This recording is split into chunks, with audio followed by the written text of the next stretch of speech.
right, good afternoon. My name is Dan Poitrast. This is Dan Beem right here to my right, and Dylan Hamel to my far right over there. Today we're going to be doing a presentation on a thermoelectric generator tester. Throughout the presentation, I'll probably call these TEGs from now on. That's really the industry standard on what they call them. All right, so what will be covered today? We're going to start off covering the scope of what the project is supposed to be. Then I'll move on to some history of thermoelectric generators and where they've been used in the past and some of the characteristics of them. From there, we'll move on to the concept on how we decided to make the tester. We'll move into all the different subsystems. We'll end with a little bit of administrative notes on budget, work breakdown, structure, and then we'll conclude with questions. All right, so the scope of the project was to design a testing apparatus which creates controlled characterizations of thermoelectric generators with maximum accuracy and efficiency.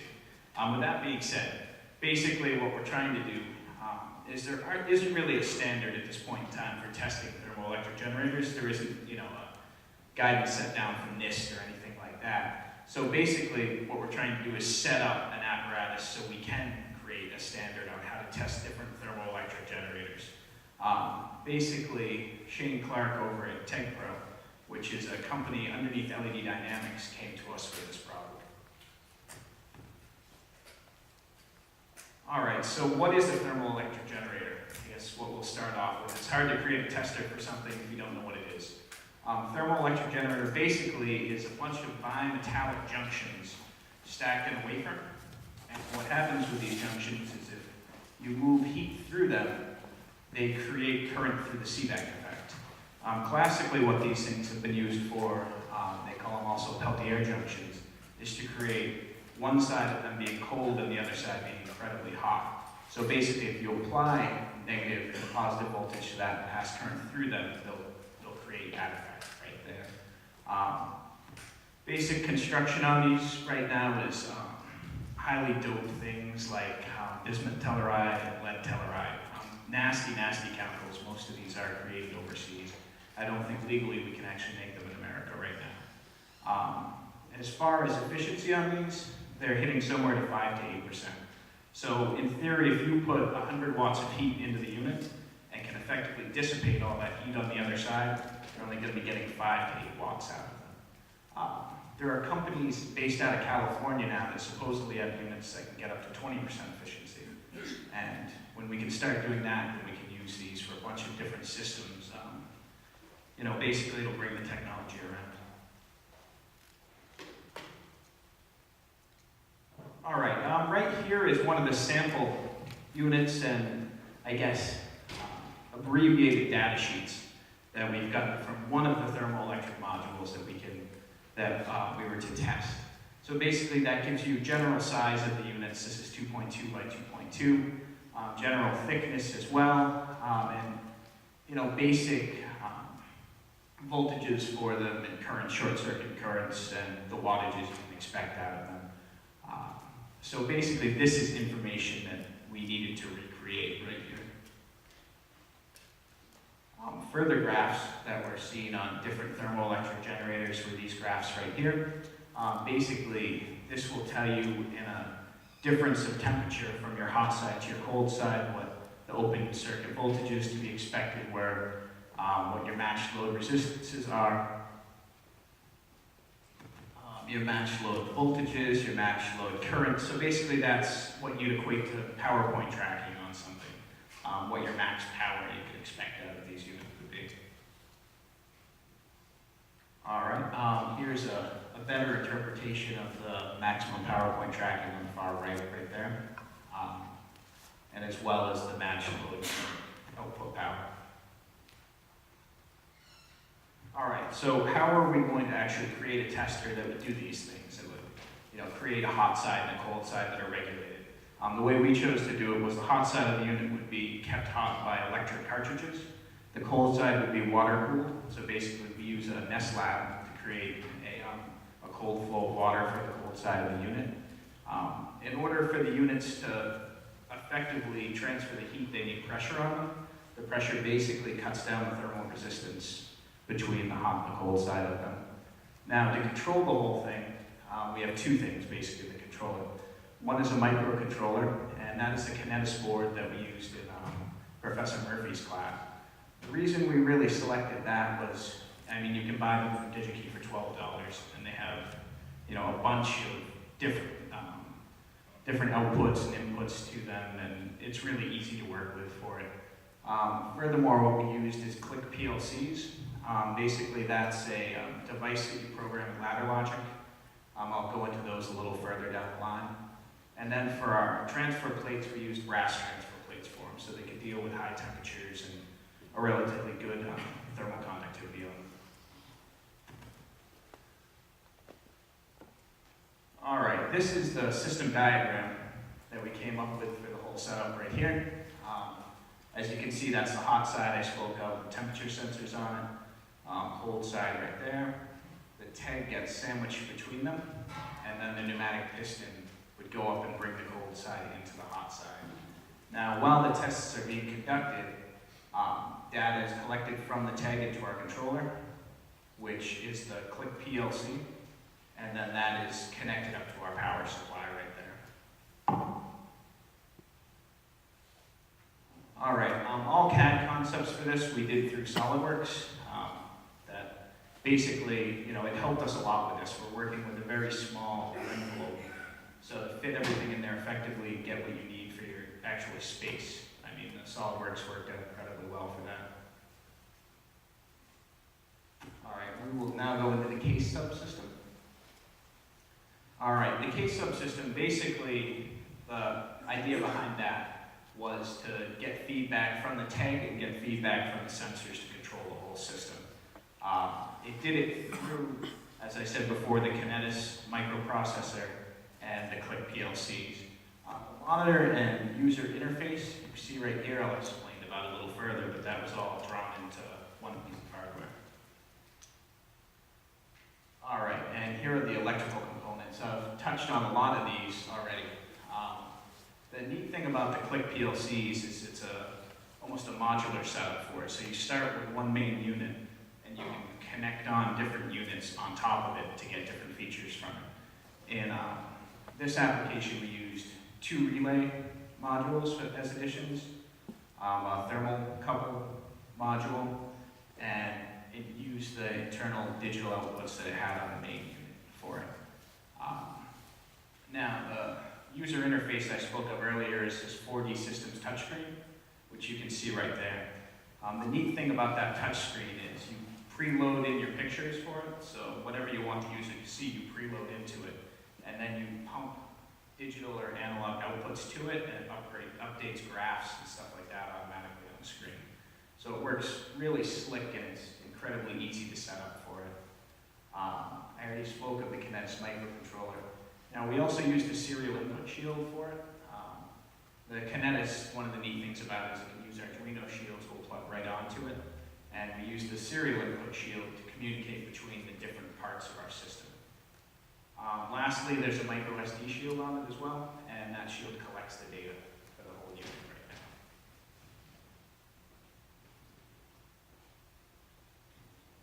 now. So I work on the pressure subsystem. The main purpose of the pressure subsystem is to add accuracy and repeatability. It also maximizes heat transfer. HiZ, the main manufacturer of TEG components, has actually specified basic outline of testing parameters which we follow. One of the main things being compressing to 200 psi with a constant feedback due to the thermal expansion of the components. So there's 2 main options, mechanical or pneumatic/hydraulic. Mechanical would be a spring with actual bolts or threaded rods, but limits the user adjustment. Since we're going to be using actually different ranges of TEGs from 72 millimeter down to 30 millimeter, it actually is adjusted on rapidly. So that was part of the reason of the pneumatic setup. And And the other reason is there's an existing air supply, actually allowing for us to tap into that. The other thing is, the actual where you compress the load is rather important. You can see in the top picture, you're compressing on the sides, actually bending the piece and actually not getting even contact throughout the piece. On the lower one, you can see how you push in the center and actually are getting a fairly accurate compression. So to size the pneumatic actuator, or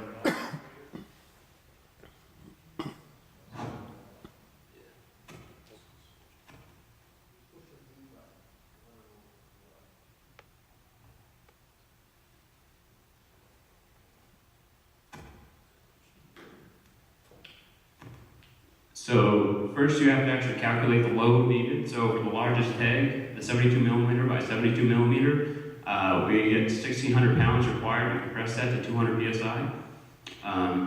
There are a couple different choices in pneumatic actuators or pneumatic methods. The two main being a linear actuator and the other being an airbag.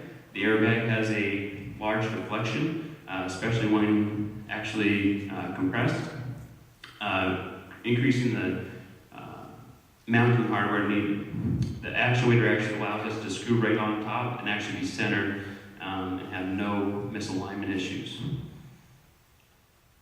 In the lower part, you can see how to actually get the size. We can break it down and get, by using the 1,600 pounds, we can break down using the surface area per piston. And actually, the system available only has about 120 psi at max, but to be safe, we moved down to the 5-inch actuator, getting 81.6 psi. Here's the basic sub-assembly. The controller is going to be the on-off, pretty much tell the system when to start the testing, which is then connected to the PLC, which will start going through its state diagram and actually turning on and actually trying to fill up to 200 psi. The pressure transducer will actually measure the air within the system, and it'll constantly check to see if it needs to open and let air out or put air in. Both the solenoids and the pressure transducer are powered by the 24-volt power supply that comes with the PLC. Here's the basic electrical schematic. You can see the PLC modules hooked up to the RS-232 to the micro, I should say. All the PLCs need 24 volts to actually run and to actually power the devices. There's a A to D converter that's measuring the pressure transducer and is actually reading in the pressure, which actually would be the 81.6 psi, and would be converted into to be compared to the 200 psi. So here's a state diagram, and you can see the off, and the X1 is actually coming from the micro, tells it to start the testing. And it's going to check to see how much air is actually in the system, which on startup there should be none. It'll go through until it sees that it's matched 200 psi, and then it'll kick back off and go into standby. If there's too much air, it'll kick off and go into the drain. And then once it's below 200 psi, it'll go back in. There's the main issue here is also with the solenoids, is it'll actually, the solenoids take time to fire, so there's actually needs to be a delay loop that's not actually seen in any of these in this diagram.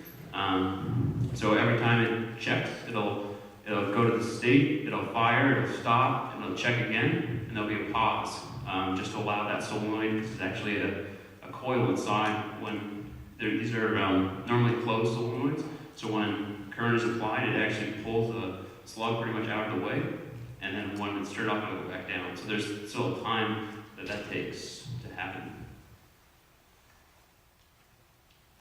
And this is a basic system layout.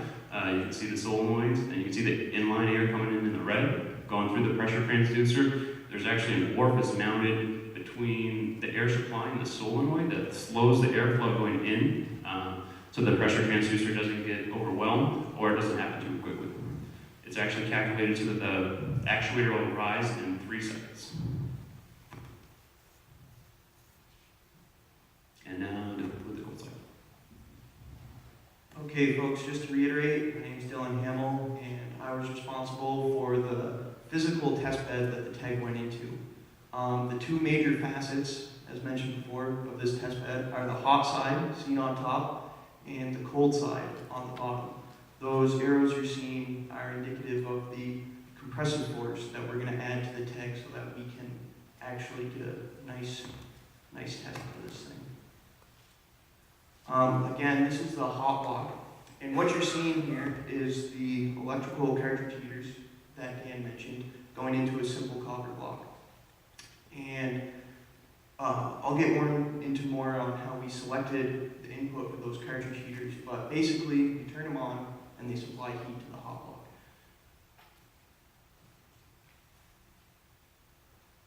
So where did that come from?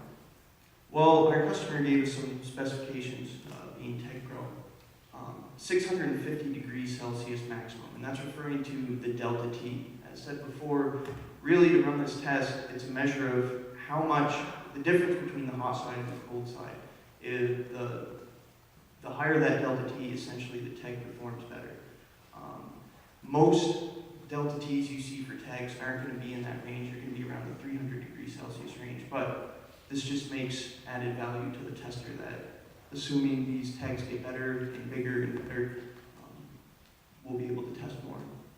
Capable of testing multiple sizes. The largest TEG is 2.84 inches squared.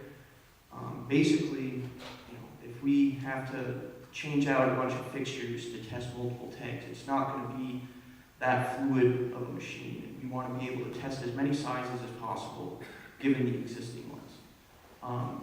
And the maximum temperature needs to be maintained during the entire test. Really, the measure of how good of a tester this is going to be how well we maintain that change in temperature. If it's all over the place, our test really isn't going to be that good.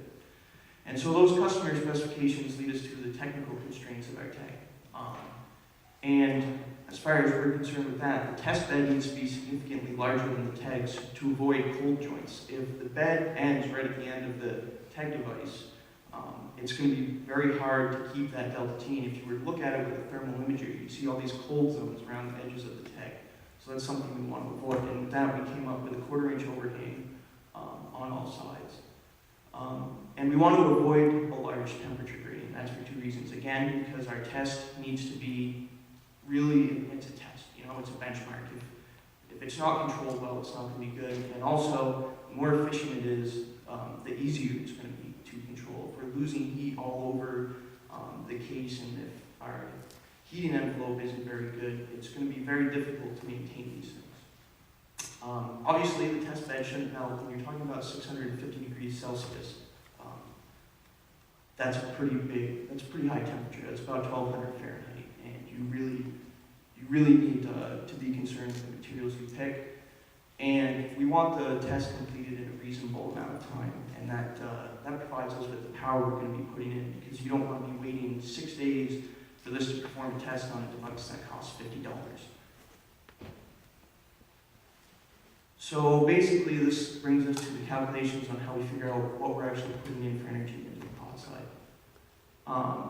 If we assume that the heat we put into the hot side is all coming out of the hot block, it's perfectly insulated, then we're going to have a much easier time with our calculations, and we can get away with that because we oversized the power that we're putting in.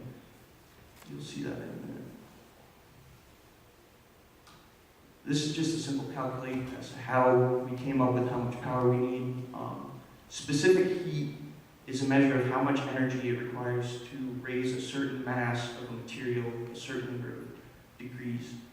And you can go through the calculation. And basically what we came up with was around 600 kilojoules of energy was needed to heat our block up to 650 degrees Celsius. If we do that in 10 minutes, bringing it back to the reasonable amount of time, you essentially get 984 watts power in to heat our block to 650 within 10 minutes. And so, like I said, we oversized it, and we had 1,200 watts going into this thing. More simply, typical kitchen ovens are probably around 1,000 to 1,500, maybe 2,000 if it's nice. And that's in, a 3 cubic foot area. This has been a 4-inch by 4-inch by 1-inch block. It's a lot of heat going into this thing. And to emphasize this project more, what makes it something more than just a really elaborate sandwich maker is that our thermocouples. We really need to control this device. And thermocouples are temperature measuring devices that we can use to get the temperature of the block, feed it into our control system, and then decide which cartridge heaters we should turn on and off. And this is a really rudimentary state diagram of that. And basically, there's 4 situations that you're going to encounter. They're not all on here because I wanted you to be able to read this a little bit. But basically, you're going to give your hot block a set point where you say, I want the hot block to be 300 degrees Celsius. You're going to turn the cartridge heaters on. And if, with the 3 cartridge heaters, we split the hot block up into 3 zones. And basically, you're going to turn each zone on and off independently. If you have a thermocouple in zones 1, 2, and 3, and they're telling you the temperature, if zone 1 is at 300 degrees Celsius, and the other 2 aren't, then you're going to want to turn those on until they reach temperature. So basically what you have is either all zones are calling for heat, 2 zones are calling for heat, 1 zone is calling for heat, or none of them are. And based on that, we can come up with a state diagram of how we're going to control these things. And that brings me to the cold block. Here you see again another copper block, and this isn't an exact replication of what we have over on the table, but we used liquid cooling, like Dan mentioned, and it's a single loop. I know that's kind of ambiguous there, but essentially there's through holes through this block that those copper fittings are leading into, and they're all going to feed into each other. That way we have one consistent flow that we can measure. As far as the cold block is concerned, well, you really assume the same thing. If you want your TEG to be taking all the heat flow from the hot side to the cold side, you can assume that all the heat added to it is then taken to the cold side. And it's a lot of the same calculations, so I won't bore you with it, but you're essentially just moving heat energy from one area to another. And with that, you can come up with a mass flow rate. And what that tells you is how much water you need to pump through the cold block to chill it to the desired temperature. Again, you're going to have a cold set point, as well as you have the hot set point on the hot block. And you can figure out your mass flow rate, figure out how much water you need to flow, and figure out how fast you need to flow it. And all of that is kind of a moot point because, like Dan said, we're using a Nest lab that LED Dynamics already has. And basically all that does is it monitors temperature and tries to keep it there. So it adjusts your flow rate as necessary to keep your cold block from going above your set point.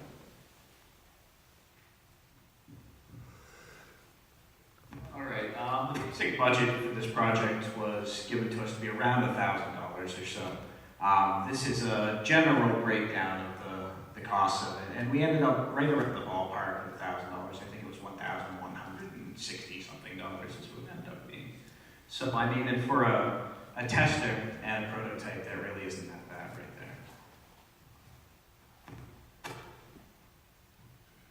All right, for our work breakdown structure, like many plans, I should say, we went over on our time. We were waiting for many things to come in and couldn't anticipate some of the hiccups in it. But we did follow a basic Gantt type structure for our work breakdown, and it worked out pretty well to keep us online and really set nice avenues for everyone to follow. All right, before I go into questions, I just want to thank a couple people. Got to thank Dr. Kidder and Professor St. Dennis for putting up with us. I'm sure we're arduous at times. Of course, I have to thank Shane Clark over at LED Dynamics and Bill McGrath and the rest of the folks over there. They really put in a lot of help for us. With that, are there any questions?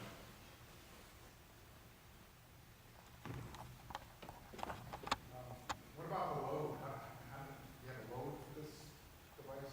We use an electronic load, is what we do, and that's contacted through the RS-232, hooks right up and communicates right in with the PLC. You know, we were looking at trying to set up, you know, resistor ladders and things like that to try to find the maximum power point, but, you know, it's kind of like reinventing the wheel when they already have the electronic load. You know, might as well communicate with it and hook up to it.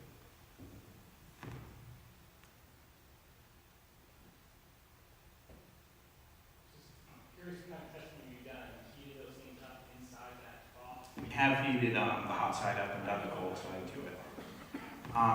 We did, with our uniformity for the temperature, we did a couple of ways. We have a thermal imaging camera over there, and we do know the surface is brass, so we know the emissivity for it. So, you know, you set that in the thermal imager and it comes out pretty accurate with it. It might not give an exacting temperature, but at least it tells us what our gradient will be throughout it, because the emissivity is the same. We have, you know, sandwiched units in it and tested it at that point.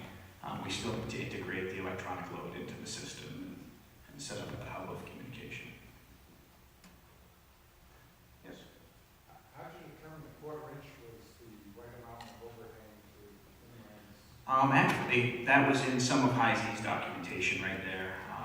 They said that you get a cooling effect on the side for that, and Heisey recommended at least a quarter-inch from the edge. Yet again, that was looking at someone that's already tried to make a tester before to get some information from that. Who's high? Heisey is a company based out of California. They do limited production, but most of theirs is research and development for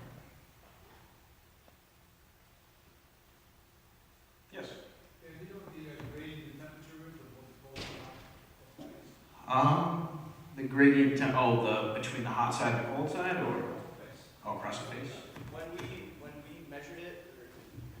When we measured it, it wasn't bad actually. In this, we weren't putting any control in, and it was about 4 degrees from one side to the other. We haven't done as much extensive testing with the cold side, but the cold side was right around there. It was a little bit wider range, maybe 7, 8 degrees. But I think, and that wasn't from center out, that was from one side to the other. I think that's a measure of how hot the water was getting as it was flowing through, right? Because like I said, it was a single loop, so as it stays in the block longer, it's gonna get a lot hotter and not cool as effectively. So essentially the nest would make up for that and flow faster. That would be one of the things I think we would change in the future. I mean, that's part of doing a prototype for a tester is figuring things out. And, you know, we were thinking of maybe doing, you know, instead of having it go through a pattern like this, you know, do it like you would with multiple resistors in parallel with each other, so then your flow would be the same. And I think that was one of the lessons learned with it. One of the things with a TEG is they're a lot like a photovoltaic panel, and that, you know, you have all these junctions, and all of them, you know, it works at its weakest link. So let's say one of the junctions isn't compressed right, it doesn't have the same heat going through it, then that's going to be your limiting factor for all of the rest of them.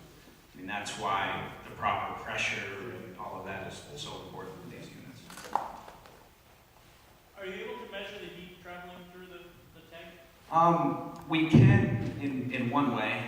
We can tell what the efficiency of a unit is and find out what the maximum power point tracking is and determine it that way. I mean, if you know that 5 watts is coming out of a TEG and you're putting X watts into it, then you should be able to back calculate it that way.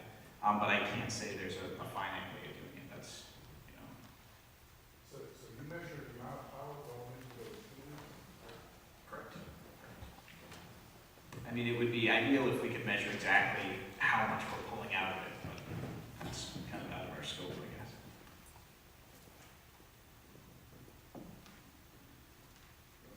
Sure. What kind of things do you use, say, for generating power? A couple different things. I'll do some thankless promotion right now. Over at LED Dynamics, we just came out with a product called the Stove Light as one of them. We have a Kickstarter up right now. Check out Stovelight with lite.com. You can find that. But that's basically something that you stick on a stove and it would create light and charge your battery for it.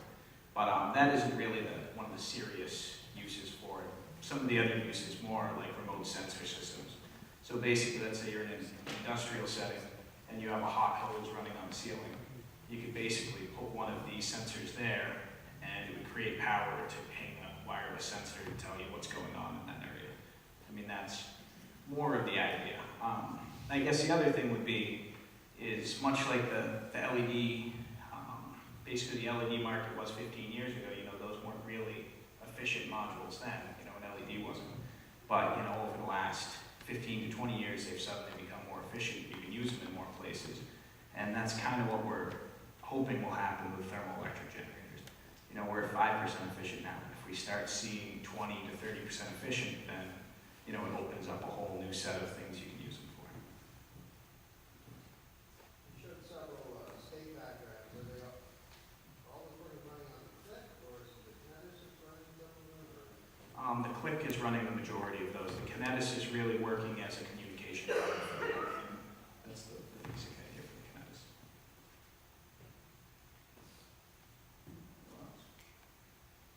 All right, we don't have it up and running over here for a couple of reasons. A, we don't want 600 degrees Celsius over there, and B, all of the systems aren't integrated yet. But we can show you what all the major systems are over here in